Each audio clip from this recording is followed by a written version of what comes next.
Well, Mark Meirowitz joins us live now. He's a Republican political analyst and professor of constitutional law and American policy at the New York Maritime College. Mark, first of all, thank you very much for your time. Donald Trump, earlier, his inaugural speech, very much a crowd pleaser, certainly for Trump fans, promising the new golden age begins right now. But a tough message in other ways. How do you think his speech, his address, will have been received, and what did you make of it? First of all, I'm not a Republican political analyst. I'm a political analyst and a professor. I'm completely nonpartisan, and I do analysis, which I've always done on this network. So I'd like to correct that. I'm not representing any party or any sectarian or any position. Okay, but however, I was very enthusiastic about the speech. And I would highlight the fact of some of the things he didn't talk about. He certainly, as you've indicated in your excellent coverage, talked about immigration, talked about energy, talked about the economy, talked about foreign wars, talked about somewhat about China, but he didn't talk about 60% tariffs against China. I don't think he mentioned punitive tariffs against Canada. He mentioned Panama in the context of China, which was very important. But I think that the message was also personal. It was personal in the sense that he was basically saying, I'm the impossible kid. I made it here today. Nobody would have believed it. It's impossible. And it's true that nobody believed it.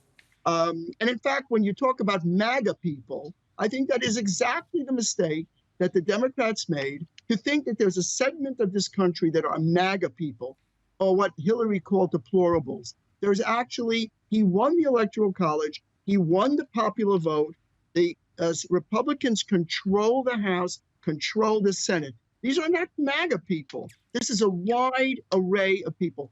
That is the key to understanding Trump's victory, which is the second time in American history where a president won the presidency and then came back again and won it again after losing the presidency. So there's something more going on. He also talked about the personal issue for him, which was the fact that he had been attempted assassination, numerous lawsuits against him. The last surviving lawsuit is probably going to be appealed and overturned on appeal. That's the hush money case. But all of these, statements about him being, fascist dictator, which was used by the Democratic Party, turned out to be empty points that did not convince the American people. In the New York Times today, it says as follows, page 1, this time Trump finds deference, not defiance. And I think the point of the message here is really that Democrats and Republicans must work together for a better future. It's not just the president, it's Democrats and Republicans. We need everybody on board to try to do policies, particularly on immigration, and to end the influx of criminals into America who are as illegal aliens. These things have to stop also. Energy, oil and gas production, what he calls drill baby drill, and a lack of emphasis on electric vehicles. I mean, electric vehicles, what a ridiculous policy. I have a parking lot where I park.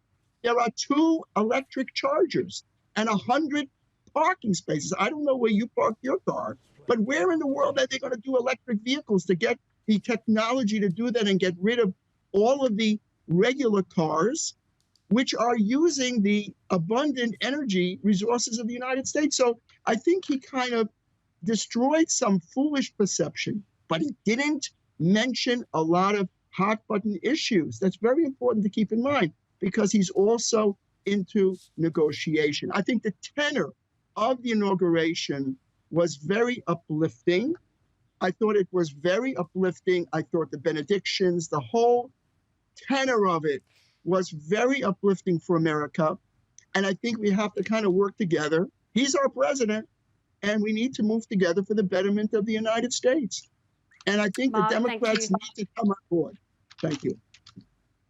Really appreciate that. Apologies again. Mark Meirowitz, a political analyst, speaking just live there from New York.